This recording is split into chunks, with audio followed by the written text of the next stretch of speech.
মানসত কেনে আছে মাতৃহাৰা পম্পী, নাগেশ্বৰ আৰু লিলি। জন্মৰ কিছুদিন পিছতে মাতৃৰ পৰা বিচ্ছিন্ন হৈছিল পম্পী, নাগেশ্বৰ আৰু লিলি।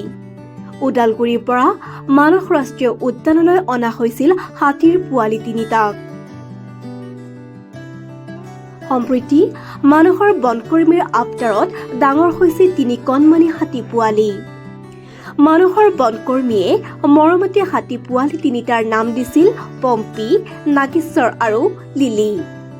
মানসৰ বনকৰ্মীৰ সৈতে সময় কটাই দিন পাৰ কৰিছে হাতী পোৱালি তিনিটাই। সম্প্ৰতি মানস ৰাষ্ট্ৰীয় উদ্যানলৈ অহা পৰ্যটকসকলৰ আকৰ্ষণৰ বিন্দু হৈ পৰিছে ৩ হাতী পোৱালি।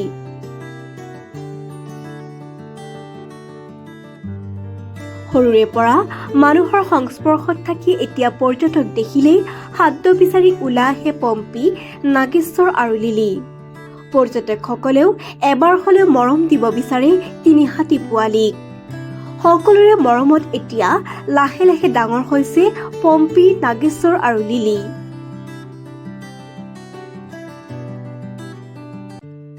এই ওদালগুৰি ডিষ্ট্ৰিক্টৰ পৰা অনা হৈছে। এতিয়া বৰ্তমান আছে ভালে কুশলে। এটাৰ নাম পম্পী, এটাৰ নাম নাগেশ্বৰ আৰু এটাৰ নাম হ'ল আপোনাৰ লিলি। এই তিনিটাকো অনা হৈছে আপোনাৰ ওদালগুৰি ডিষ্ট্ৰিক্টৰ পৰা। বৰ্তমান ভাল কুশলে আছে, বৰ্তমান ডাঙৰ হৈছে। এটা 2 বছৰ, এটা 2.5 বছৰ, এটা 1.5 বছৰ। খাদ্য আপোনাৰ জংঘলৰ ঘাঁহ খোৱা হয় আৰু আপোনাৰ কল দি থকা হয়, ডেইলি কল দিয়া হয়। আৰু লগতে আপোনাৰ এই কি বুলি কয়, বুট দিয়া হয় আবেলি টাইমত, বুট দিয়া হয়। আৰু আপোনাৰ লগতে কেতিয়াবা পকা কল, গুড় এনেকুৱা দি থকা হয় বৰ্তমান। হয়, জীৱ জন্তুও বহুত বাঢ়িছে বৰ্তমান।